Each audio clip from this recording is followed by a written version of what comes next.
Hi అండి. ఇలా Sunday special chicken అండి. అదిగో మొత్తం చికెన్ కొడుచుకొచ్చాం. కేజీ ఉంది. ఆ కేజీ చికెన్ శుభ్రంగా వాష్ చేసుకొని పక్కన పెట్టుకుందాం. పెట్టుకొని కొబ్బరి ముక్కలండి అవి వేసుకున్నాక 2 యాలకులు,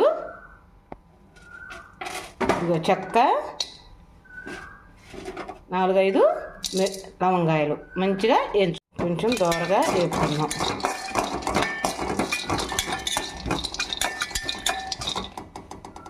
ఒక ప్లేట్లో తీసేసుకుందాం.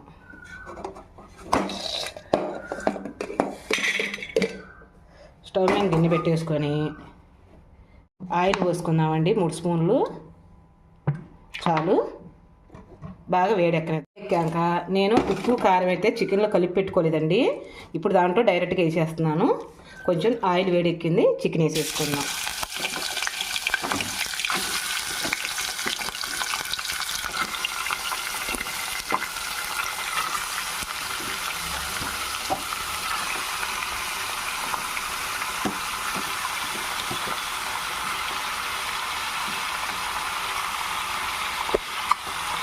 శుభ్రంగా ఒకసారి కలిపిట్టుకుని దాంట్లోకి పసుపు అండి,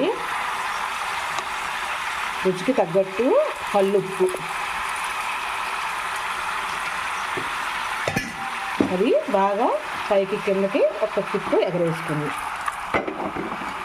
అనుకున్నాం కదా, దాని మీద మూత పెట్టేసుకుందాం. బాగా మగ్గనెత్తాం. చికెను బాగా ఆవిగిల్లా పెట్టేద్దాం. ఇగో ముక్కలు అయితే నేను 2 టిప్పులు ఎగరేసాను. ఇంకా బాగా మంచిగా ఎగరేసుకుంటూ చేసుకుందాం. ఇదిగో కానీ ఆ జార్లోకి ఇందాక మనం వేయించి పెట్టుకున్నాం కదండి, ఇవి అల్లం ముక్కలు,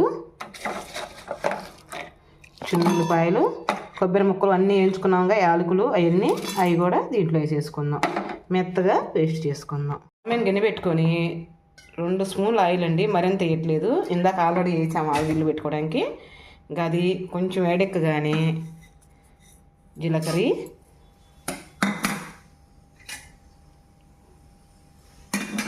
కొంచెం వేగినవి, 2 టమాటాలు, 2 పెద్ద ఉల్లిపాయలు ముక్కలు కట్ చేసుకున్నామండి. ఇలా దీంట్లో వేసేసుకున్నాం.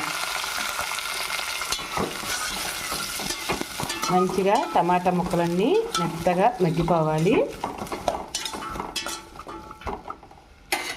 కొంచెం పసుపు అండి, ఇందాక వేసాము చూసేసుకోండి. కొంచెం పసుపు ఒక చిటికెడు వేసాను. మంచిగా బాగా టమాటా మీద ఆ స్కిన్ ఊడిపోయేదాకా ఫ్రై చేసుకుందాం. ఇంకా ఎలా ఎండుకోండి, ఇలా ఉంటే చాలు మనకి. ఇంకా దీంట్లోకి కరివేపాకు వేసుకుందాం.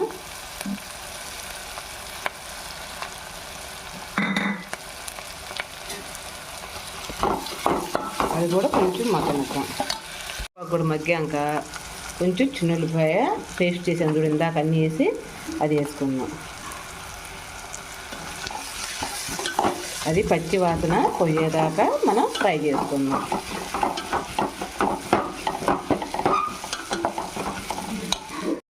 ధనియాలు, జీలకర్ర పొడి 2 కలిపి వేస్తానండి.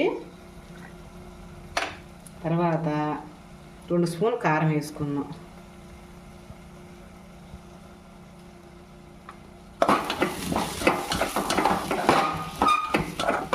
అది అడుగంటకుండా ఒక చుక్క వాటర్ పోసుకుందామండి. అడుగంటే బాగోదు. ఉప్పు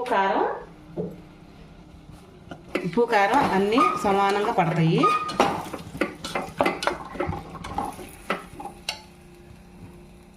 కొంచెం గరం మసాలా, చికెన్ ఫ్రై చేసుకుందామండి. ఇందాక మనం డ్రీ ఫ్రై చేసాం కదా, అదేనండి ఆవిగిలో పెట్టాం కదా, ఇంక దాంట్లో వేసేసుకుందాం. అది ఒక్కసారి మనం మెల్లగా తిప్పుకుందాం. ఆల్రెడీ ముక్క ఉడికిపోయింది మనకి.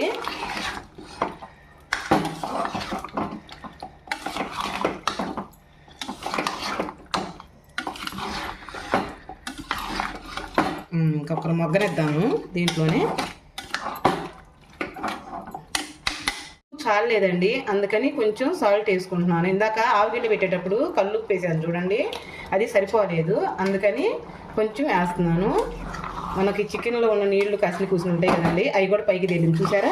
చక్కగా ఇంకాసేపు ఉంచుకొని తీసేద్దాం. అసలు ఆల్రెడీ ఉడికింది. ఇంక ఇది కూడా శుభ్రంగా బాగా మంచిగా అవుతుంది చికెన్ ఫ్రై. సరే ఆయిల్ పైకి తేలింది. ఇంకా మనకి కర్రీ అదేనండి చికెన్ నాకు పేరు కూడా రావట్లేదండి. మంచి చికెన్ ఫ్రై రెడీ అయిందండి. అంటే చికెన్ పకోడీ వేరు, చికెన్ ఫ్రై వేరండి.